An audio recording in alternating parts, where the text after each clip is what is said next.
नमस्कार दोस्तों, आज के जिस सुविधा संपन्न आधुनिक युग में हम जी रहे हैं, वहां तक हमें लाने का श्रेय वैज्ञानिकों को है। तो क्यों ना हम उन वैज्ञानिकों के जीवन परिचय भी जाने। आज मैं दोस्तों गुglielmo मार्कोनी का जीवन परिचय आपको कराता हूं। महान वैज्ञानिक मार्कोनी का जन्म 25 अप्रैल 1874 को हुआ था। गुglielmo मार्कोनी का जन्म इटली के बोलोना शहर में हुआ था। मार्कोनी की रुचि विज्ञान में थी और वे अपने कमरे में तरह तरह के प्रयोगों में खोए रहते थे। पिता को ये नागवार गुजरता था, लेकिन माँ बेटे का ख्याल रखती थी। मार्कोनी 20 वर्ष के थे, उन्हें हाइनरिक हर्ट्ज की खोज रेडियो तरंगों के बारे में पता चला।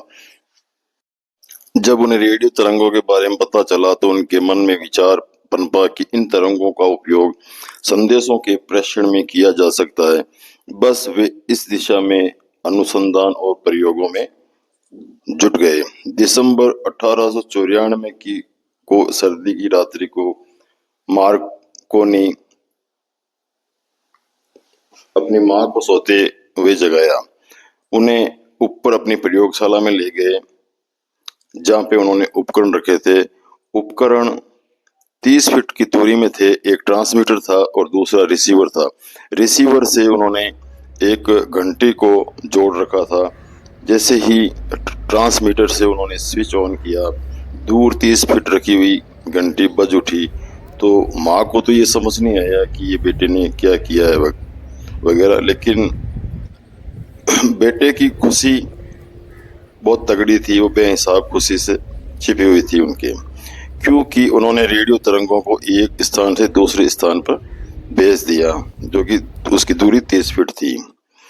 अब वो खुशी से खुश थे, तो उन्होंने अपने छोटे भाई को अपने बाग में एक सिरे से दूसरे सिरे तक ये प्रयोग दोहराया।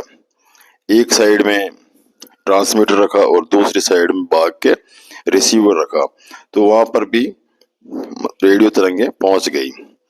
तब फिर उन्होंने यही प्रयोग पहाड़ पर किया। एक भाई नीचे ट्रांसमीटर लेके खड़ा रहा और दूसरा भाई रिसीवर लेके वहां पे पहाड़ के ऊपर। तो ये पाया कि वहां पहाड़ पर भी रेडियो तरंगे आ गई और एक मुकम्मल यंत्र तैयार हो गया। तो मार्कोनी इसे लेकर इंग्लैंड चले गए और 1896-97 में बेतार के तार के उन्होंने कई सफल प्रदर्शन किए। सन 1897 में उन्होंने 12 मील की दूरी तक संदेश भेजने में कामयाब रहे। सन 1898 में महारानी विक्टोरिया एक द्वीप पर प्रवास में थी, पास ही समुद्र में, जहां पर युवराज बीमार हो गए। मार्कोनी ने दोनों स्थलों को यंत्र से जोड़ दिया। 1899 में मार्कोनी ने 2 चमत्कार किए।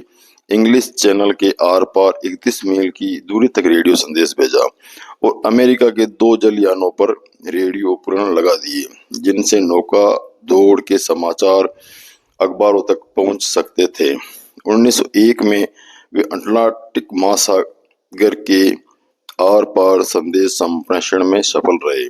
मार्कोनी की ही बदौलत 14 फरवरी 1922 से इंग्लैंड में विधिवत रेडियो प्रसारण सेवा शुरू हुई। 63 वर्ष की उम्र में उनका देहांत रोम में हुआ। मार्कोनी को नोबेल पुरस्कार भी मिला। इतालवी भौतिक शास्त्री इन्होंने मिला था। यह था मार्कोनी का जीवन परिचय। दोस्तों, मेरे वीडियो को लाइक करना, मेरे चैनल को सब्सक्राइब करना। Thank you.